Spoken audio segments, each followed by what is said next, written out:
Murder Mystery in the Hospitality Room. This week it's starting at 8, but there's a few time slots between it's 8, 9, and 10, and the event will go till 11. Come on out. It's going to be an actual blast. It's really well designed. I think you'll like it. Thank you, Johnny. Brooklyn, Psychology Club. Hey, I'm Brooklyn. There will be a game night hosted by the Psychology Club tomorrow in the Booker Room. You don't have to be a psychology major. Just come and have fun. We'll have snacks, and it'll be a good time. Awesome, thank you. Annalise with FCA, I think. Yeah. Hi, everybody. This week, we're going to have FCA Wednesday morning. I know past few weeks, we've been kind of all over the place. We're just kind of trying to find a time that works because we have a lot of college ministries now that everyone goes to, which is awesome, but we still want to meet together and have fellowship. So we're going to be meeting Wednesday morning, 7:15 in the rug room. There'll be some breakfast items. Hope to see you guys there. Thank you. And Dr. Stephen Andes with the Becoming the Beloved community. Hello, Bushnell. All right, that was really loud. Now I have your attention. All right, so at Bushnell, we love to talk about calling, right? But I want to say today that sometimes calling is a call to remember and a call to follow. And by following, I mean following up. All right, so I remember back in the fall, if you can remember all the way back in the fall, we had a series of events called Becoming Beloved Community, right? We had guests, right, that talked to us about the ways in which we could be more aware of our the past, right, the racial injustices that have been done, to take ownership and to have agency, right? So it didn't just stop there. This semester, we are having a guest by the name of Dr. Vince Bantu. All right. Anybody who's taken my class, History of Christianity, knows that we've read his book called A Multitude of All Peoples. And he is going to begin to talk to us about the ways in which, we think about Christianity as going global now, right? If you go back to 1910, right, and you look, 60% of the world's Christians lived in North America and Europe. Today, right, more than 100 years later, that number is like 25%. Where do the other Christians live? Well, they live in places like Latin America, Asia, and Africa, right? And so, but what Dr. Vince Bantu, and one of his amazing contributions to this conversation, is that Christianity is not becoming global, it's always been global, right? And so, as we recover the ancient African, Asian, and Middle Eastern roots of Christianity, we realize that the Christianity that we are also heirs to is one that is African, one that is Asian, one that is Middle Eastern. And so that might begin to tweak and change our vision of God's global story in our world. And so this call to remember is also a call to action, right? Because in Jeremiah 6, in the New Living Translation, it says, you can't heal a wound by saying it's not there, right? You can't heal a wound by saying it's not there. And so we're going to talk about it. We're going to begin to hopefully see this conversation that can begin to heal wounds, because I want to remind all of you today that the legacy that you've received is not your fault, but it is your responsibility. All right, so we'll see you next week. Thank you so much. Okay, and now, G and Doyle, please come up and tell us what is happening with Bash Whistler. You do not want to miss chapel on Thursday. Let me show you why. These 10 people, they are some of the wisest people on this campus, because 3, 4, 5 years after you graduate, when you're thinking of all the things that you wish you'd done, these 10 did one of the hardest ones, and they have nothing to regret. Now, I brought Gianna up here, today's speaker, because when she was here, she was a 2-time Bash Whistler finalist. So she's going to help me. We're going to see who the top 6 are, who all receive prizes, if you'll tap. There we go. And now, I want you to look at one of those 6 names, because Gianna's going to tap again in a second, and we're going to be down to 3. So look at one that you really want to see on Thursday, and could I have a drum roll, please?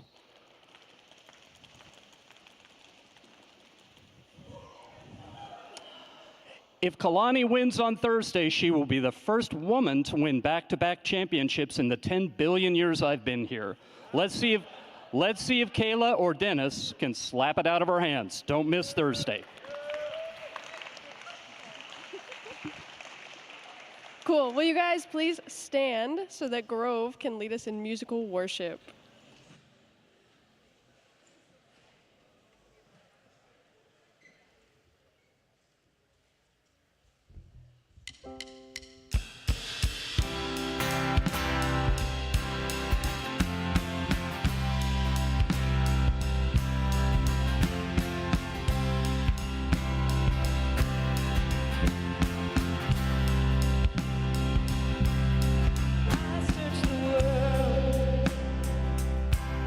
But it couldn't fill me.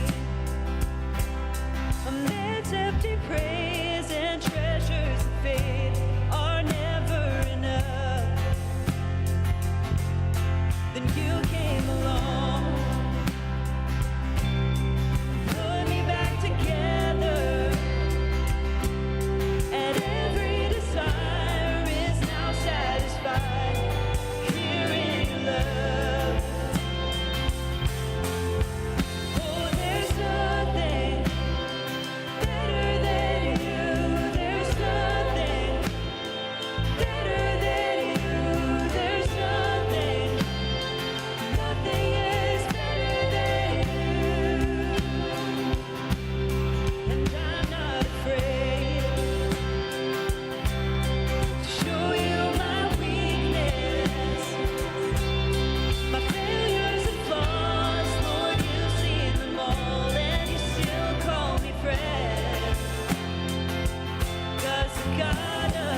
Sing Jesus. Jesus at the center of it all. Jesus at the center of it all. From beginning to the end, it'll always be, it's always been you, Jesus. Jesus, let's sing that again. Jesus at the center of it all. Jesus at the center of it all. From beginning to the end, it'll always be, it's always been you, Jesus. Jesus, and nothing else matters. There's nothing in this world will do.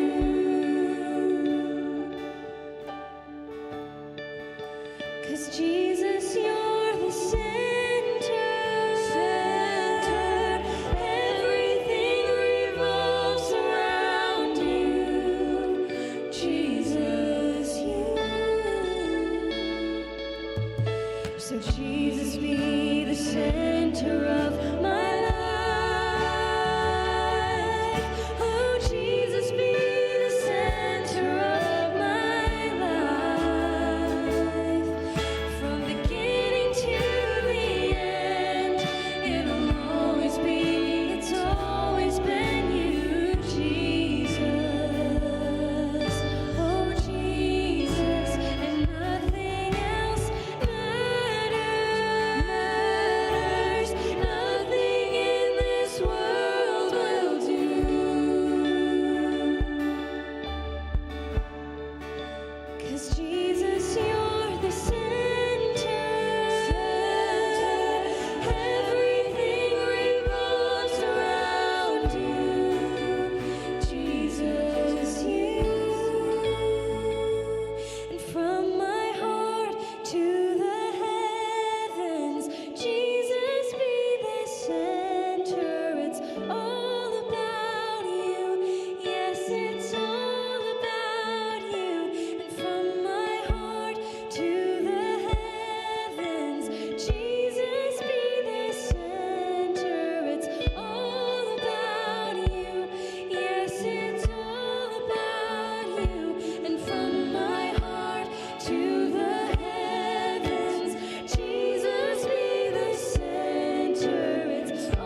so good. Lord, I want you to be the center of my life. I want to surrender to you right now for the rest of the day, for the rest of the week, and for the rest of my life, Lord, because you are perfect and you know what's best. I don't. Lord, you are so good. Be with each of us in this room right now. And Lord, as Gianna comes up to speak today, be with her as well. Let her words be your truth. Speak through her. Speak to our hearts because you are so good. In your name, amen.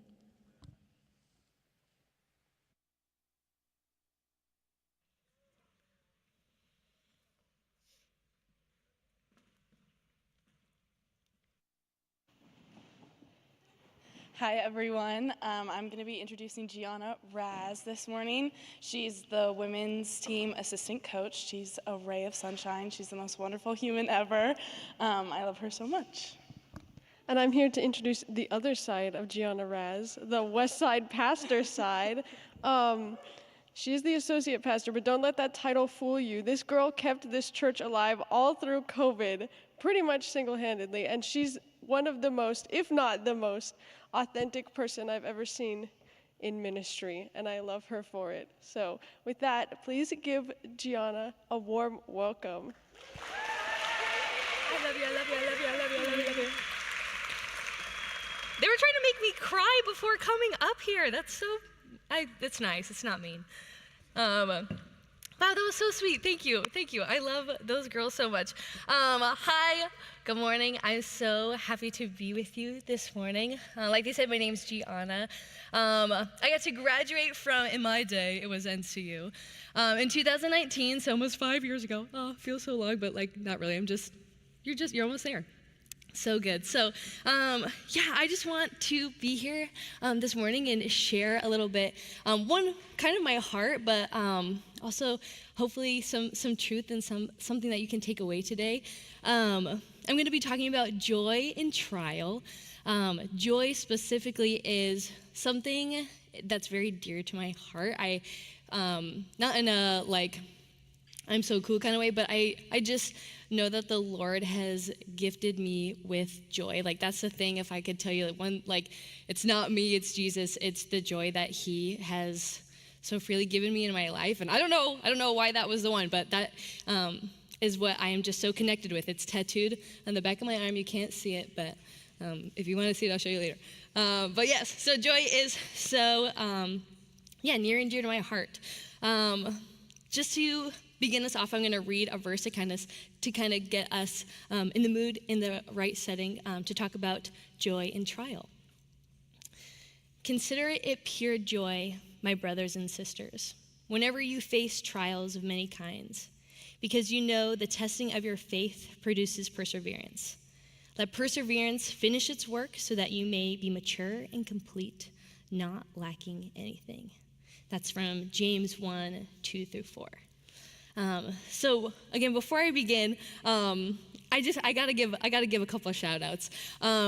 I majored in communication, so Doyle is the best professor ever. If you're scared of him, you shouldn't be. I love him with all of my heart. Big shout out to the Bash Whistler contestants. I'm so excited for you. I was thinking in my head when I was coming over here, I was like, oh, that was so fun. And then I was like, I don't think fun is the right word. It was cool. It was really awesome. It was a little bit scary, but I don't know. Maybe it was fun. Yes. And then my freshman year was the first year that Jen and Josh Little, shout out to them too, they're amazing. It was their freshman year as well, and just got to kind of do life with them as a student.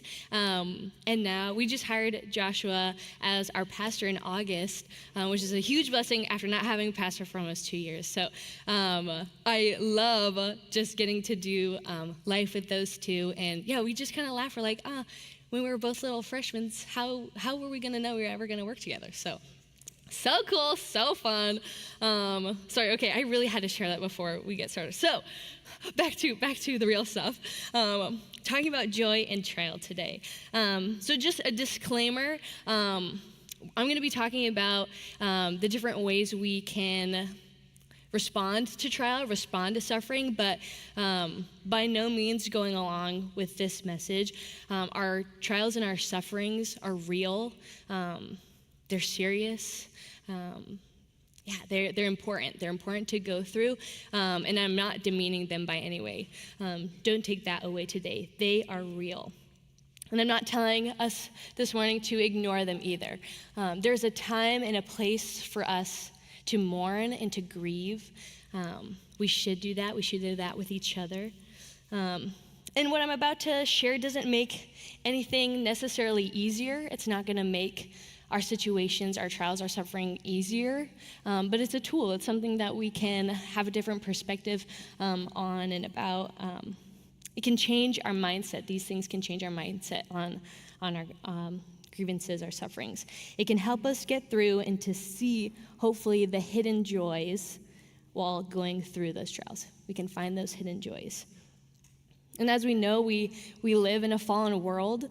Bad things happen, and that is just how life works. It's unfortunate, but it's real. I'm sure every single one of you can raise your hand and say, yes, I've been through something hard.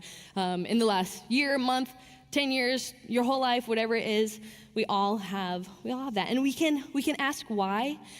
It's good to ask questions. It's good to ask God why something happening, but a lot of the times, we're not going to find an answer. A lot of times, we might, but most of the times, we're going to be maybe frustrated because it just doesn't seem to make sense. So instead of focusing on those questions, which again, it has their time and place, but can we put our efforts and our energies in to asking questions, how can we embrace the suffering and find the joy in the midst? What other areas can we put our efforts into instead of just asking the hopeless why?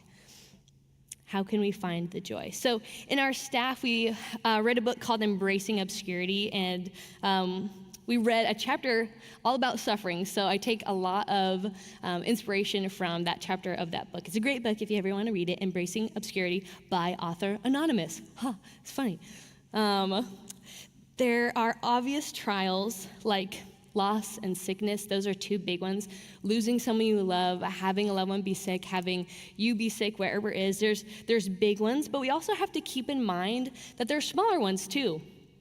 A quote by Elizabeth Elliot in the book describes suffering as things that you want but don't have, things that you have but don't want, anything you want to be but aren't.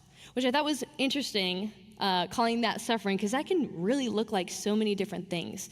That can be heartbreak, that can be losing a friend, that could be not doing great in a class, having a job that you don't like, or losing a job.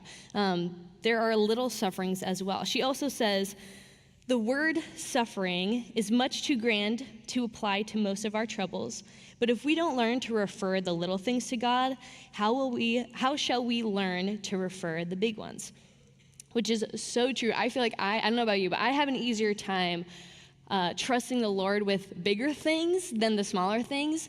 If something huge, horrible has happened, I feel like I have nowhere else to go but to God, so it's a little bit easier to do that versus if I'm having a bad day or if I'm having trouble with a coworker or a friend or I said my toe, just kidding. But those are the things that I'm not normally giving to the Lord. If I'm having trouble with someone, I'm like, oh, I can fix it. It's all me. I got it. Like I am totally in control. Like, you know, God, I won't trouble you with my little things. But if we're not flexing that muscle, if we're not using that muscle to trust the Lord in the little things, how do we expect it to go when it comes to the big things? I know in my own life, seeing once those big things come up, I'm like, you know, I say I trust you, but like, am I actually letting go? I don't let go of the little things, so I'm actually letting go of the big things. Just something to think about. The little things are totally worth giving away as well. So we're gonna go in to those little joys. What little joys can we take away from our time in suffering and in trial? So there's two things. Suffering can change us, and it also enables us to give more to others. So let's go into it changes us. First thing that it does, it can help us distinguish our motives. Going through a trial, a suffering, it shows us what we find important or valuable. It kind of shows us our motives. So say you're in school, in a job, and you are wanting to reach the top. You want to succeed, you want to maybe have status, or maybe you want to make a name for yourself, or you want to make more money, or whatever. And in hindsight, those things aren't wrong. They're not bad. They're not necessarily wrong. But if that is your sole motive, maybe that's something that's taking the joy away. If you never make it to that high spot, you're gonna be disappointed. The joy is gonna be taken out of working hard versus a motive being something like, I wanna work hard for my family, or I wanna work hard for the Lord. Those different things, those different motives are probably gonna end up being a little more fulfilling than something else. In Isaiah 48:10, God's basically telling Israel how stubborn they are. I can tell you something, I've never been stubborn in my life. My husband and my best friend would tell you, never been, just kidding. I'm very stubborn. So he says to the Israelites, you're gonna be put in a furnace of suffering to be refined. I'm gonna put you through suffering so you can find your motive, so you can be refined in me. When we suffer and we go through trials and we go through hard times, we can start to see that hard shell melt away. And it can be a little scary to see what's beneath the surface. It might be pure motivations, but it also might be selfish motivations. It might be prideful motivations. I know for me, times of trial has shown me my worst parts, and that's where I get to change my motives. I get to change my why. And again, I'm not saying that, I'm sounding so like, this is the most negative you'll probably ever hear me speak. I'm not saying this to shame us. It's just, I'm saying it because we can find contentment and we can find joy when we figure out what our why is, when we figure out what our motives are to find contentment and find joy, something that is lasting, something that it's gonna bring us those little joys in our sufferings and our trials. And suffering will do that to a person. It will help them figure out what motivates me and what do I want those motivations to be. Our trials can bring us to a point where we ask ourselves, what am I about? What am I about? And similarly, it helps us change our ambitions. Going through suffering can be quite a reality check or a wake-up call. I don't know if you've gone through something where you were kind of woken up of like, okay, this is real life, like bad things happen, and I got to get a grip on life a little bit. An example can be you're going through busyness of life, you're going through school, you're doing sports, you're having a job, raising a family, and something happens to a loved one where you all of a sudden like drop everything. You're like, okay, like what is my focus on? Like I haven't been raising my child correctly, or I haven't been a good friend to this person, or I haven't been a good son, a good daughter, when something happens to that person. And it's terrible when those things happen, but what a wake-up call to find, okay, where are my ambitions lying? Where is the importance in my life? Is it all the things that I'm worried about and what I'm doing, or am I concerned for the people around me? I'm laughing at this part. I was excited to tell you this because it's funny. But so I actually got to do this sermon. Sorry, I'm double dipping. I did this sermon for Westside back in December when we were talking about joy during Advent season. And my note says, when it's talking about help us change our ambitions, my note says, when an athlete gets hurt. And so one, that's going to probably relate to a lot of you. I know Bushnell is a bunch of athletes, which is awesome. But yes, so, okay, I can tell you a little story. So when I spoke this message to my church, I'm a retired athlete because I played soccer here, but I still like to play. So I was playing indoor, and I tore my ACL, hence my very ugly knee brace, so sorry. But I immediately after I spoke on Joy on Trial, I went and played and tore my ACL, and I texted Joshua and I was like, hey, I think I hurt my knee. And he was like, oh yeah, sorry, I forgot to tell you, if you speak on joy and trial, you're probably like gonna go through something hard. And I was like, oh, that's lame. That's not how Jesus works. But it has helped me change my ambitions. And it might just be for a season. It's not wrong. It's not wrong for me to want to be a good soccer player. It's not wrong for me to want to, be active. But right now, my ambitions are looking a little different. I'm studying to get my pastoral license, so that is something I can put my efforts a little more towards now, which is great. And again, like, if I didn't hurt my knee, I could probably manage both. But right now, to me, the Lord is saying, all right, Gianna, take a back seat. You need to take a chill pill and set your ambitions in a different way. So take that as you will for maybe you athletes out there who are going through an injury right now.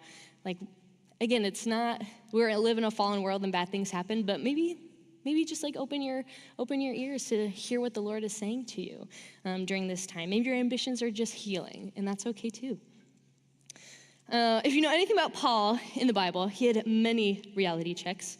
When he was changing from Saul to Paul, he was a Pharisee whose ambition was basically just to kill Christians, and his ambition was switched once he became Paul. His ambition then turned to suffering for Christ, but he had to go through many sufferings and many trials in order to speak the gospel. Philippians 1:12-14 says, now I want you to know, brothers and sisters, that what has happened to me has actually served to advance the gospel. As a result, it has become clear throughout the whole palace guard and to everyone else that I am in chains for Christ. And because of my chains, most of the brothers and sisters have become confident in the Lord and dare all the more to proclaim the gospel without fear. Which is so, this is not me telling you, like, go be crazy, go be Paul and whatnot. We can do that in our own ways. We can share the gospel. We can share love in ways from what we learned in our suffering. So be like Paul, but don't be like Paul. Take that as you will.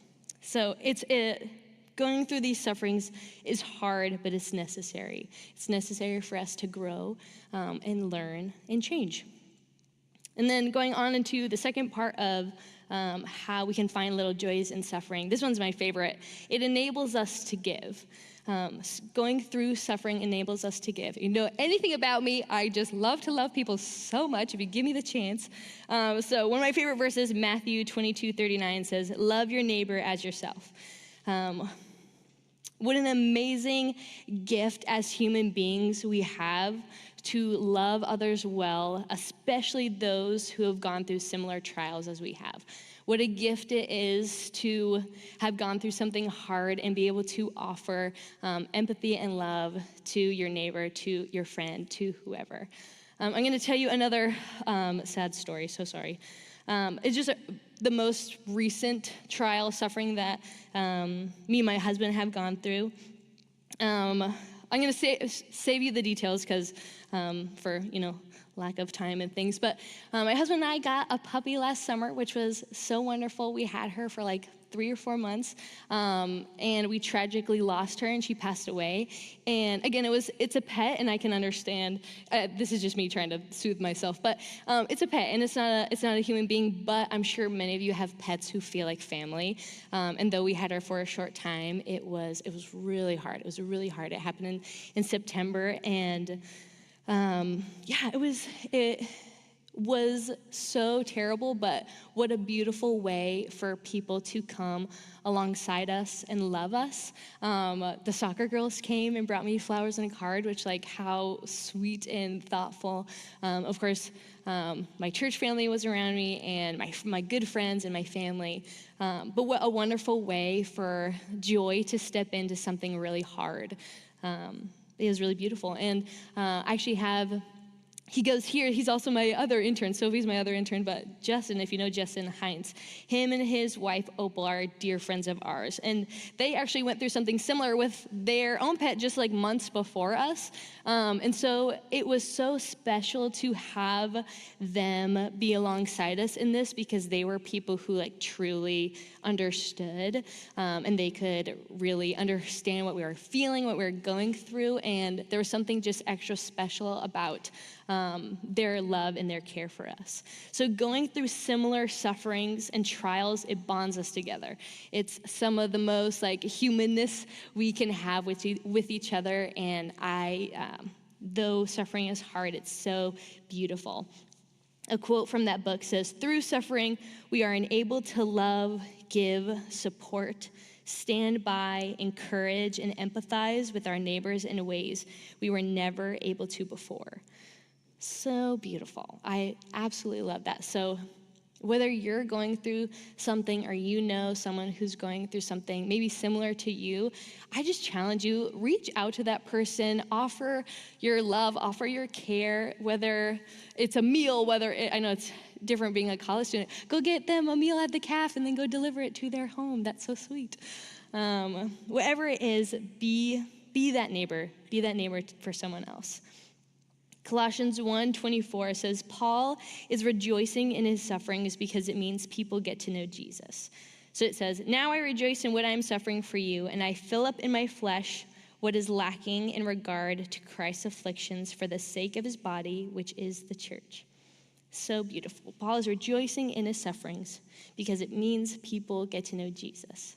Again, it doesn't have to look as extreme as what Paul is doing. You loving someone, honestly, whether you are a Jesus follower or not, maybe you're exploring it, just loving others is going to show them the love of Jesus. And in my book, that's the most important thing that you could do. Just love people well. Suffering enables us to give.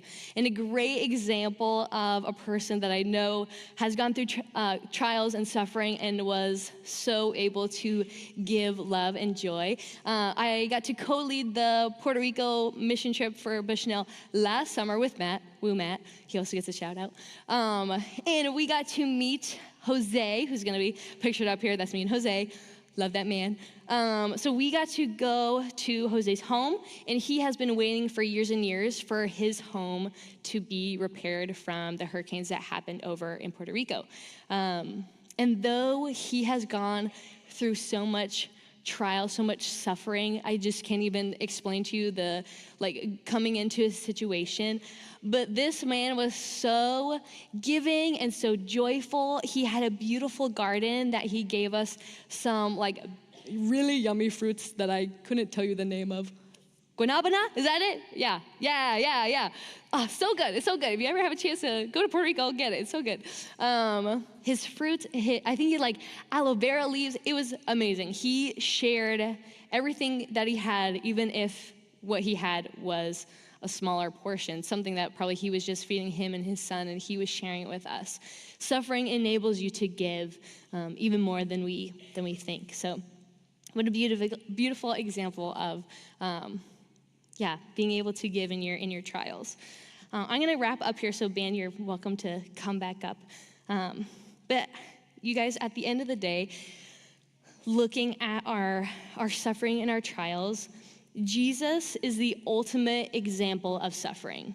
If you're going through something that feels too hard to handle, or feels like no one's relating to you, obviously, if it's something extreme, you have people to go to where they can take care of you, but the person who's gonna relate to you the most is Jesus. Jesus understands. He is the only person, when you think nobody understands your suffering, he understands.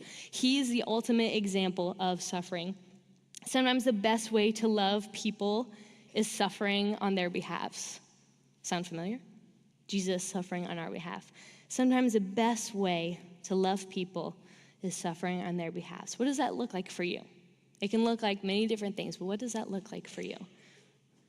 Going over to a friend's house, sending them a card, sitting with them while they cry or need to talk it out, whatever it is. So I'll leave you with this. Unconditional love equals unexplainable joy. 1 Peter 1, 8 through 9 says, though you have not seen him, you love him, and even though you do not see him now, you believe in him and are filled with an inexpressible and glorious joy. For you are receiving the end result of your faith, the salvation of your souls. Just so, so beautiful. Unconditional love equals unexplainable joy in our sufferings and in our trials. Would you pray with me? Dear Heavenly Father, we are so thankful for you, for your love, for your care, knowing that you know our sufferings, you understand, you get it. Lord, I just lift up these students to you. Just what a blessing that they are here in Eugene. Lord, I ask that you just get into their hearts and have them thinking this week just what it means to find joy in trial and suffering. There's a place for grieving and there's a place for mourning, but you are joy and you are unconditional love. Lord, I just pray a special blessing over these students and the faculty and the staff, Lord. In your name we pray, amen. Can we thank Gianna, please?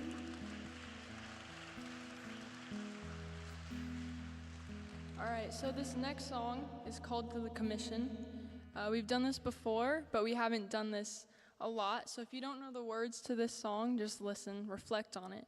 This song is from the point of view of Jesus speaking the gospel, right? So if you're feeling alone, if you're feeling like you don't know where to go, if you're feeling lost, this song gives you a sense of direction, right? This is like what Jesus is telling you, right? And so through this song, I hope you guys just understand that you fully grasp what he's trying to communicate to you.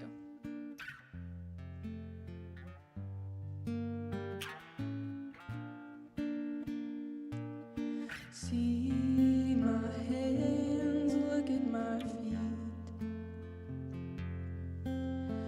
It's okay if it's hard to believe. I have faith you will do greater things. It's my time to go, but before I leave, go tell the world about me. I was dead, but now I live. I've gotta go now for a little while, but goodbye's not the end.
so good to worship with everyone and sing about the good news.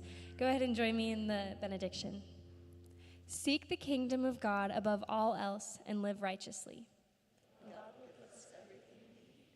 Do not worry about tomorrow. Tomorrow will bring its own worries. Have a good day.